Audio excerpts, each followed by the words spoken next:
पंढरपूर तालुक्यात राष्ट्रवादी काँग्रेस पक्षाच्या उमेदवारांच्या प्रचाराचा भव्य शुभारंभ आज झाला. माजी उपमुख्यमंत्री विजयसिंह मोहिते पाटील व खासदार धैर्यशील भैया मोहिते पाटील यांच्या उपस्थितीत मेंढापूर येथील जागृत देवस्थान श्री दुग्धेश्वर मंदिरात श्रीफळ वाढवून प्रचाराला प्रारंभ करण्यात आला. यावेळी खासदार धैर्यशील मोहिते पाटील यांनी आपल्या खास शैलीत केलेल्या भाषणाने उपस्थितांचे लक्ष वेधले.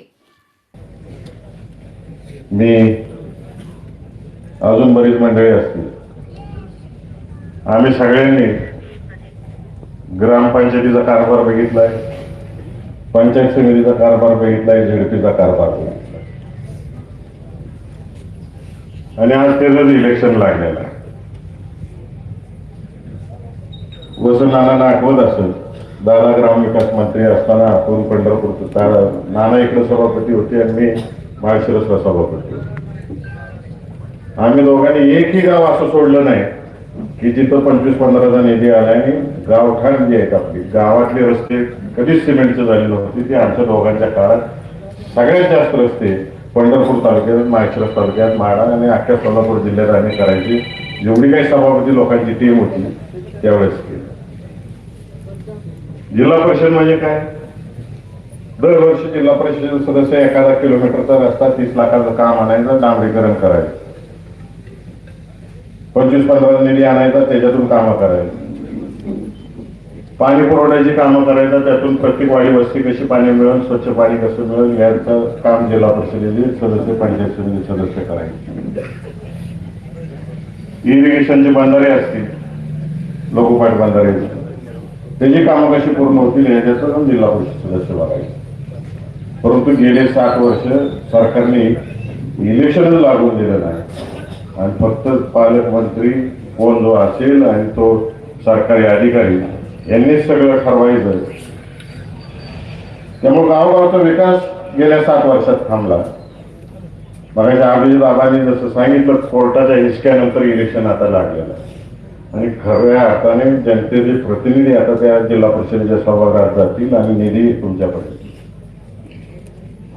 तुम्हाला सगळ्यांना आठवत असेल, लोकसभा इलेक्शन असेल, विधानसभा इलेक्शन असेल, विद्यमान सरकार काय म्हणायचं, डबल इंजिन लावून द्या, डबल इंजिन लावून द्या. जनतेने पण डबल इंजिन लावून दिलं, त्यात बहिणींनी जास्त लावून दिले डबल इंजिन, राज्यात पण लावून दिलं आणि वर पण लावून दिलं. लाडक्या बहिणीने दिलं करून सगळं. अहो दिलं तुम्हाला, आता 1.5 वर्ष झालं. माझे काय सवाल आहे त्या ग्रामविकासाच्या मुद्द्यावर. मी गेले 1.5 वर्ष झाले हेलपाटी मारतोय वेगवेगळ्या ऑफिस. गेल्या 1.5 वर्षामध्ये अख्ख्या महाराष्ट्रामध्ये पंतप्रधान सडक योजनेतनं किती रस्ते झाले हे जर तुम्ही हिशोब काढा. एकही रस्ता झालेला नाही, सगळे आदिवासी विभागात झाले. ह्याचा शोध घ्यायला मी सुरुवात केली. जिल्ह्यातले अधिकारी बोलवले, आपला मतदारसंघ 2 जिल्ह्यात आहे, दोन्ही जिल्ह्याचे एक्झिक्युटिव्ह इंजिनियर बोलवले. ते म्हणले आपली लांबी संपलेली. मग मी केंद्रात गेलो. केंद्रात तिथं शिवराज सिंग चौहान साहेबांच्या ऑफिसमध्ये गेलो, त्यांना भेटलो, त्यांच्या सचिवांना भेटलो, त्यांच्या राज्यमंत्र्याला भेटलो. ते म्हणले तुमच्याकडून प्रस्तावच येत नाही म्हणून आम्ही देत नाही. पुन्हा खाली आलो, पुन्हा एक्झिक्युटिव्ह इंजिनियरला म्हटलं, मला दाखवतात नकाशे सगळे अख्ख्या जिल्ह्याचे. आपले नकाशे बघितले, म्हणलं ह्यातनं रस्ते किती झाले दाखव आणि न झालेले दाखव. त्यानं न झालेले दाखवले आणि त्याला विचारलं हे का होत नाही, तर म्हणलं हे रोजगार हमीतनं रस्ते झालेले त्यामुळे ते जोडता येत नाही. मग पुढचा प्रश्न विचारला, रोजगार हमीतले कधी झाले रस्ते, ते मला 1980 सालापासून आतापर्यंत जेवढे रोजगार हमीचे रस्ते झाले त्यामुळे ती लिंक जोडलेली ती ह्या मेंढापूर पासून वर्षापर्यंत जोडलेलं दिसतंय म्हणून केंद्रातलं सरकार देत नाही. मग मी अनेक लोकांना, त्यांच्या वरिष्ठ अधिकाऱ्यांना विनंती केली, तुम्ही सरकारच्या निदर्शनास आणा महाराष्ट्र शासनाने 80 सालचा खडीकरण झालेला रस्ता आज कसा टिकणार आहे, 90 साली झालेला कसा टिकणार आहे, 2 पावसाळ्यात डांबराचा रस्ता टिकत नाही आणि मुरमाचा रस्ता कसा टिकणार आहे. हे कुठंतरी शासनाच्या निदर्शनास आणून द्यायला लागेल आणि महाराष्ट्र शासनाने केंद्रात जाऊन तिथल्या मंत्र्यांना आणि अधिकाऱ्यांना भांडायला लागेल.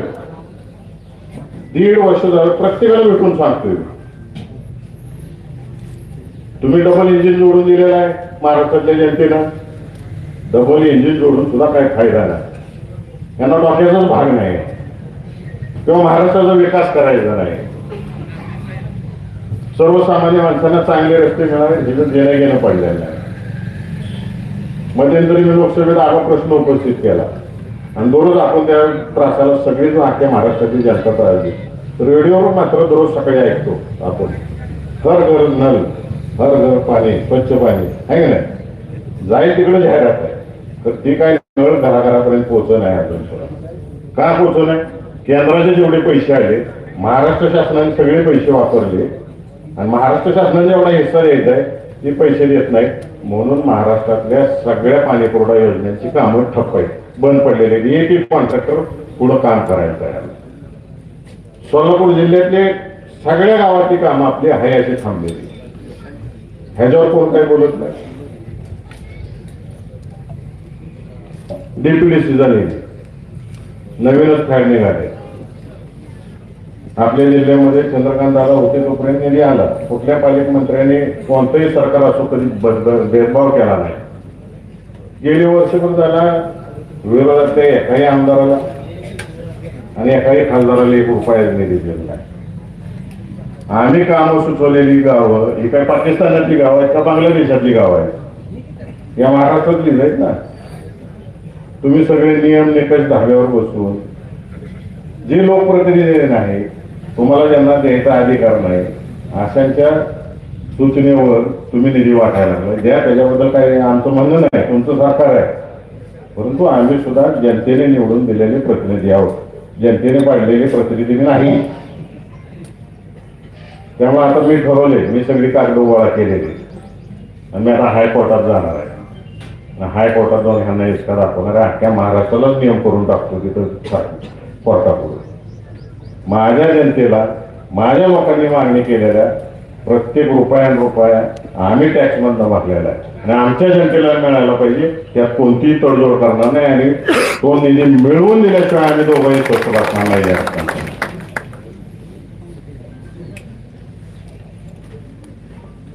आम्हा मगाशी बसल्या मला एक सुचलं, तिकडं वसंत नाना देशमुख आहे, इकडं आता करकमचे देशमुख आले. 2 टोकाला 2 देशमुख झाले. तुम्ही या टप्प्याला पाटील आहे, मी बॉर्डरवर पाटील आहे. पंढरपूर तालुक्याचा घर कसा जातोय बघू आपण. आपला झाला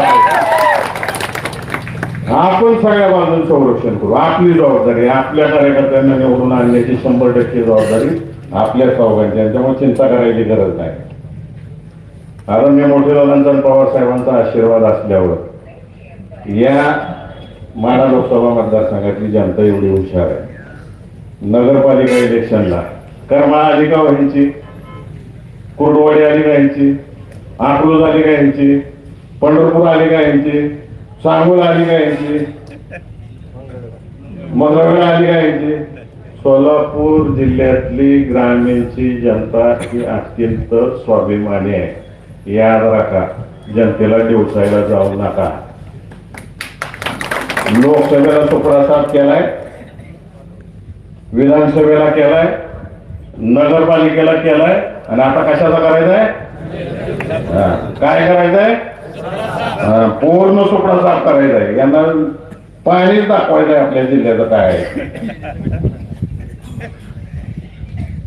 आणि आवर्जून सांगायचंय. मी गेले अनेक वर्ष झालं बघतोय आणि आपण सगळे बघतो, आपलं सगळ्यात महत्वाचं तीर्थक्षेत्र पंढरपूर, तिथं पाण्याची अवस्था काय आहे, उजनीच्या पाण्याची अवस्था काय आहे आणि हे दुष्परिणाम कित्येक पिढ्या पुढे होणार आहे.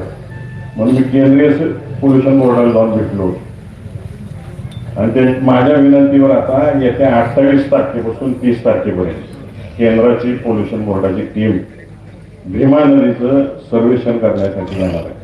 पुणे जिल्ह्यापासून सुरू करणार आहे आणि आपल्या पंढरपुराच्या मंदिरापर्यंत मी त्यांना स्पॉट लिहून दिलेले. या सगळ्या स्पॉटचं सर्वेक्षण करून त्याचा अहवाल तयार करून केंद्र शासन, महाराष्ट्र शासनाला हे प्रदूषण कसं रोखायचं या बाबतीचे आदेश देणार आहे. जे काही जबाबदाऱ्या तुम्ही माझ्यावर आणि आबांवर टाकताय, आम्ही तत्परतेने करण्याचा प्रयत्न करतोय. आबा, माझं एक विनंती आहे की मोठ्या दादांनी या जिल्ह्याचे पालकमंत्री असताना एक स्वप्न बघितलं आणि ते जिल्ह्याच्या दृष्टिकोनातून बघितलं, आपल्या सोलापूर जिल्ह्याचं मध्यवर्ती ठिकाण म्हणजे मेंढापूर येते. मेंढापूर मोडलीन हा परिसर हा सगळ्यात सेंटर आहे.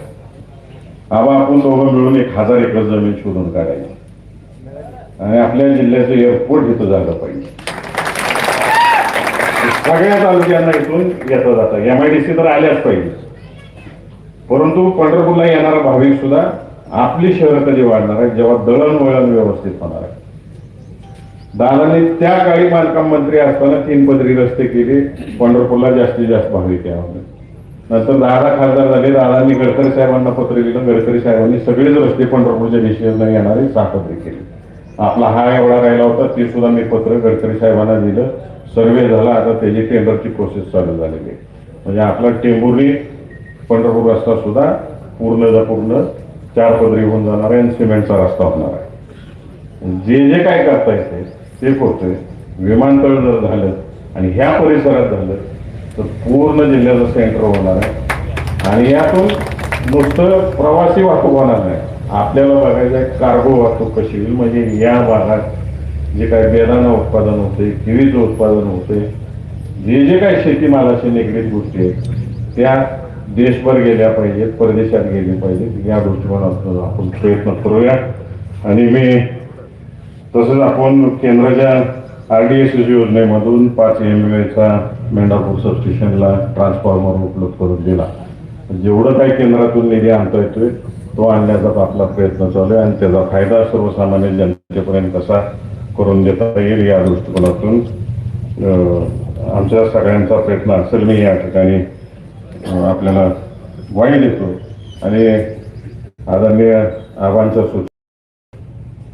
डॉक्टर मृदुला तळेकर यांना पश्चिम महाराष्ट्र पहिला महिला उपाध्यक्षाच्या नावासाठी आम्ही दोघंही मिळून करू आणि तुम्हाला पदी आणून द्यायची जबाबदारी या ठिकाणी घेतो. तुम्ही सगळ्या महिलांनी सक्रिय राहावं अशी विनंती करतो. आणि आज एक अभिमान वाटला की सगळ्या भगिनी जेवढ्या बोलल्या, मनापासून बोलला, महिलांनी पुढे आलं पाहिजे. आता तुम्ही जिल्हा परिषदेत किंवा पंचायत समितीत जाऊन काम करणार आहे, जे काम केले ते जनतेला समजलं पाहिजे आणि बोलायला तुम्ही धाडसाने पुढे येत आहे, हे एक अभिमान वाटतोय. असंच करत राहावं असं मी आपल्या सर्व भगिनींना विनंती करतो. आणि सक्रिय राहा, नाहीतर सांगताना नवऱ्याला की बघा काय आहे काय, बिनधास्तपणाने काम बघा. आम्ही सगळेजण तुमच्या पाठीशी उभा राहू. आणि जनतेला जाता जाता विनंती करतो की येणाऱ्या जिल्हा परिषद आणि पंचायत समिती इलेक्शनमध्ये आदरणीय पवारसाहेब, आदरणीय मोठे दादा, आदरणीय अजित पवार साहेब, सुप्रिया यांच्या विचाराची माणसं जेडपीच्या सभागृहामध्ये घालवा. आपली जेडपी ठेवायची आहे त्या दृष्टिकोनातून आम्ही सगळ्यांनी जिल्हाभर प्लॅनिंग केलेलं आहे. त्या प्लॅनिंगला आजपर्यंत सोलापूर जिल्ह्यातल्या जनतेने साथ दिली, इथून पुढे देत राहा एवढेच आपल्या सगळ्यांना विनंती करतो आणि आपला स्वाभिमान जागृत ठेवावा अशी विनंती करतो आणि आपल्या सर्वांची रजा देतो.